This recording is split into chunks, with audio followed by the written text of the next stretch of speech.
हो सकता है जैसे कि कॉलेज से फ्रेशर निकल के भी किसी को as a backend engineer 30 lakh का भी सैलरी मिल जाए। कंप्यूटर्स की साइज उस टाइम पे ऐसी होती थी कि जिस कमरे में हम बैठे इतना बड़ा कंप्यूटर हुआ करता था। इससे भी बड़े बड़े कंप्यूटर्स होते थे। इंजीनियर जुगाड़ू होते हैं, कोई भी नई चीज होगी कुछ ना कुछ करके जुगाड़ करके वो उसको चला लेंगे। वो लोग जब 3 लाख से किसी को हायर करके ले जाते हैं तो पहले 6 महीने तो उसको ट्रेनिंग देते हैं। तो एक तरीके से वो 6 महीने उसको पढ़ा भी रहे हैं और पैसा भी दे रहे हैं। नमस्कार दोस्तों, फाउंडर ज्ञान के इंटरव्यू सीरीज में आप सबका स्वागत है। आज हमारे साथ मौजूद है स्केलर के को फाउंडर अभिमन्यु सक्सेना। जानने की कोशिश करेंगे कि यार कोडिंग से इतनी हाई पेइंग जॉब्स क्यों मिलती है, क्या आपको कोडिंग करना चाहिए, उसके बारे में डिटेल में डिस्कस करेंगे। वेलकम अभिमन्यु ऑन स्टार्टअप ज्ञान। Thank you for hosting me on startup ज्ञान टुडे। आजकल मतलब इतने डिफरेंट टाइप की कोडिंग हो गई, front end engineer, back and, data scientist, AWS, cloud engineer.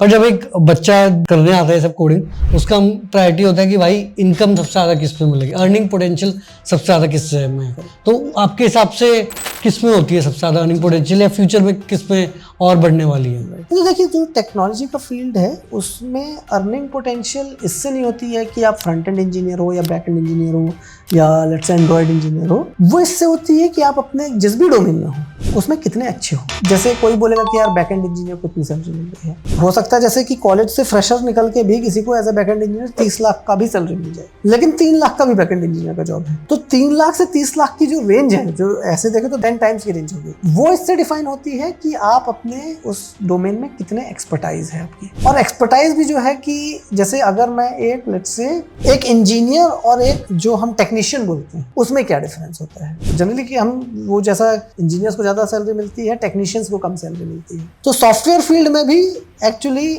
Software engineer and technician दोनों एग्जिस्ट करते हैं। और इंजीनियर और टेक्नीशियन में फर्क क्या होता है? एक टेक्नीशियन क्या बोलेगा कि देखो सर, मेरे को ये मशीन ऑपरेट करते आता है, इसको कैसे क्या करते हैं वो मुझे आता है, लेकिन कोई दूसरी अगर मशीन होगी तो मैं उसको हाथ नहीं लगा सकता, क्योंकि मैंने एज अ टेक्नीशियन उस मशीन को कैसे खोलना है, क्या करना है, मैंने सीखा नहीं। इंजीनियर ऐसा नहीं बोलेगा आपको।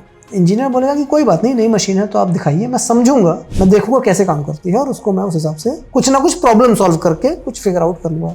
इंडिया में जैसे जुगाड़ बोलते हैं कि इंजीनियर जुगाड़ू होते हैं। बिल्कुल। तो सॉफ्टवेयर फील्ड में भी वही चीज है कि जिन लोगों का एटीट्यूड इंजीनियर वाला है वो जनरली बहुत ज्यादा सैलरी उनको मिलती है। तो इसलिए आप देखेंगे कि जो टॉप कंपनीज हैं वो कभी ये नहीं पूछती कि आप जावा आती है या पाइथन आती है या C++ आती है, जावास्क्रिप्ट आती है। वो बोलते कोई भी लैंग्वेज चलेगी, क्योंकि उनका एक्सपेक्टेशन ये होता है कि आप लैंग्वेज में किसी भी एक लैंग्वेज आपको आती है, प्रोग्रामिंग लैंग्वेज आती है और आप अच्छे प्रॉब्लम सॉल्वर हो, तो कुछ भी नया काम मिलेगा आप उसको सॉल्व कर लोगे। कोई भी लैंग्वेज पकड़ लो आप पाइथन सीख लो, जावा सीख लो, जावास्क्रिप्ट सीख लो, कोई सी भी सीख लो, सारी लैंग्वेज अच्छी है। जो हमारे IT जॉब्स हैं उनकी जो स्टार्टिंग सैलरी है अभी भी वही 3 लाख 3.5 लाख है। दूसरी तरफ जो फ्रेशर्स हैं जो कि मे बी गूगल, फेसबुक ये टाइप्स का हायर करते हैं, या फिर जो अच्छे स्टार्टअप्स भी हायर करते हैं वो 20 लाख, 25 लाख, 30 लाख, मतलब ऑलमोस्ट 10 टाइम्स का फर्क है। तो क्या डिफरेंस है इन दोनों उसमें, उन बच्चों के स्किल्स में, या क्या डिफरेंस है कि एक को 30 लाख मिलता है तो दूसरे को 3 लाख मिलता है? नहीं, देखिए वो फंडामेंटल डिफरेंस उसी में है, स्किल्स में ही है। जैसे हम जो बात कर रहे थे कि लेट्स से अगर इन्फोसिस और TCS है तो वो जिनको भी हायर करते हैं, ऐसे हम देखें तो ऐसे बोलने में लगता है कि वो तो 3 लाख देते हैं, बड़ा कम दे रहे हैं, लेकिन आप ऐसे देखें तो वो लोग जब 3 लाख से किसी को हायर करके ले जाते हैं तो पहले 6 महीने तो उसको ट्रेनिंग देते हैं। तो एक तरीके से वो 6 महीने उसको पढ़ा भी रहे हैं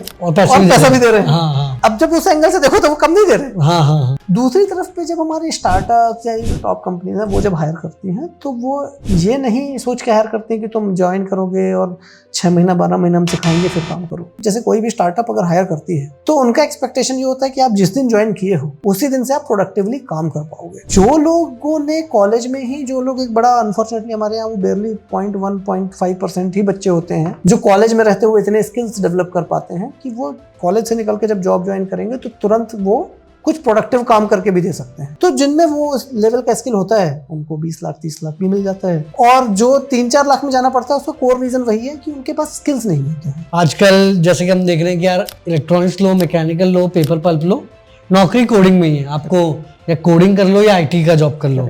बात ये कि अभी तो हाइप भी है, डिमांड भी है, सब कोडिंग भी कर रहे हैं, बट क्या फ्यूचर में भी मतलब 5-10 साल में भी ऐसा होगा, डिमांड कंटिन्यूसली बढ़ती रहेगी या रुक जाएगी या कम होगी? तो अगर हम अपनी डे टू डे लाइफ आज की डेट में देखें तो हम जब सुबह उठते हैं तो सुबह उठने से रात के सोने तक हमारे 90% का मोबाइल से ही। तो 10 साल पहले मोबाइल का पर्पज होता था केवल फोन पे बात करना। आज की डेट में अगर अपन देखते हैं तो हम सुबह जब बेड पे उठते हैं पहली चीज होती है कि हम फोन पे व्हाट्सएप चेक करते हैं, कि भाई पूरा ऑफिस का काम सब पूरा कम्युनिकेशन उसी पे है। ओवरऑल मतलब हमारी पूरी लाइफ सॉफ्टवेयर से ही रन होने लग गई है। और ये चीज मुझे ये तो बिल्कुल नहीं दिखती, ये कम होगा, ये केवल बढ़ेगा। और अगर ये चीज बढ़ रही है तो दो टाइप की चीजें होंगी। एक तो हमें अधिक से अधिक लोग चाहिए होंगे जो इस टाइप के सिस्टम्स बना सकें और मेंटेन भी कर सकें। और दूसरी चीज एक और जो इसका सेकंड ऑर्डर इफेक्ट होता है, जो होती है ना कि जो डायरेक्ट नहीं दिख रहा है लेकिन उसके बाद ये होगा कि इन सब से क्या हो रहा है कि बहुत ज्यादा डेटा जनरेट हो रहा है। पहले क्या होता था कि आप अगर मार्केट गए, आपने सब्जी खरीदी, कौन सी सब्जी खरीदी, जो भी आपको अच्छी लगी आपने खरीदी, आप घर आ गए, ये कहीं रिकॉर्ड नहीं हुआ। अब जब आप ऑनलाइन ग्रोसरी शॉपिंग कर रहे हो तो हर एक्शन आपका डेटा में रिकॉर्ड होता जा रहा है। तो इस डेटा को एनालाइज करके जो इंटेलिजेंट डिसीजंस लिए जा सकते हैं उसके लिए भी लोगों की जरूरत है। तो इसके लिए तो सॉफ्टवेयर इंजीनियर्स की तो डिमांड इसीलिए एक्सपोनेंशियली बढ़ने ही वाली है, इसमें तो मुझे कोई डाउट नहीं दिखता। सवाल ये कि आप जैसे कि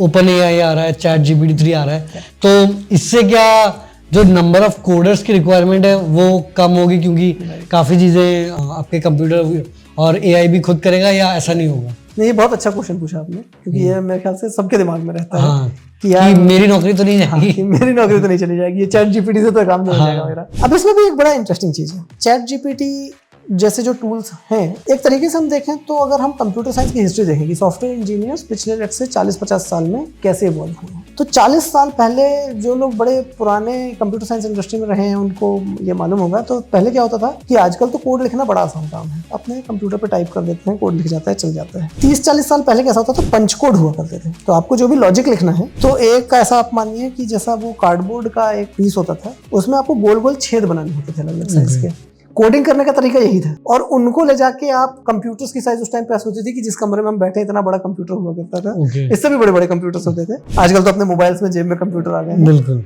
और उसमें इनको घुसाना पड़ता था और फिर वो प्रोग्राम चलता था। उसके बाद चीजें थोड़ी इंप्रूव हुई, तो एक असेंबली लैंग्वेज करके डेवलप हुई। तो असेंबली लैंग्वेजेस में ऐसा है कि आप बस इंस्ट्रक्शंस लिख देंगे, ऑल्दो वो भी बहुत डिफिकल्ट होता है असेंबली लैंग्वेज में कोड लिखना। तो फॉर एग्जांपल अगर आप पाइथन या जावा में कोड लिख रहे हो तो जितना लॉजिक आप 1 या 2 लाइन में लिख जाओगे, उसके लिए उसमें कम से कम 40-50 लाइन लिखनी पड़ती थी। फिर हमारे पास अभी आज बहुत सारे नो कोड टूल्स हैं। जैसे पहले क्या होता था कि वेबसाइट बनानी है तो बहुत सारा HTML CSS का कोड लिखना पड़ेगा, अभी ड्रैग ड्रॉप से भी मिल जाता है। Chat GPT is also one level of abstraction. जैसे चैट जीपीटी में आप ये बोल सकते हैं कि आप इंग्लिश में लिखेंगे कि ऐसा कोड लिख दो कि जो ऐसा ऐसा कुछ काम कर दे, लेकिन वो खुद से ये गेस नहीं कर सकता कि काम क्या करना है। कि अब आपको वो जो एक बड़ा अजीब सा दिखने वाला कोड होता है वो लिखने की जरूरत नहीं है, आप उसको डिस्क्राइब प्रिसाइसली कर दो कि क्या काम कराना है, तो वो वैसा कोड लिख देगा। कि चैट जीपीटी में आपको प्रॉम्प्ट इंजीनियरिंग सीखनी पड़ेगी। बेसिकली आपको चैट जीपीटी को प्रॉम्प्ट करना पड़ेगा कि क्या काम करना है, क्या काम करना है, वो आपको बहुत स्पेसिफिकली बहुत स्ट्रक्चर्ड ढंग से डिफाइन करना पड़ेगा। सॉफ्टवेयर इंजीनियर्स भी जो अच्छे सॉफ्टवेयर इंजीनियर्स होते हैं, इंटरेस्टिंगली आप किसी भी जो लेट्स से किसी भी टॉप कंपनी में एकदम कटिंग एज काम करने वाले किसी इंजीनियर से पूछोगे कि तुम कितने % ऑफ द टाइम कोड लिखते हो, उसका आंसर होगा 5% टाइम में कोड लिखता हूँ।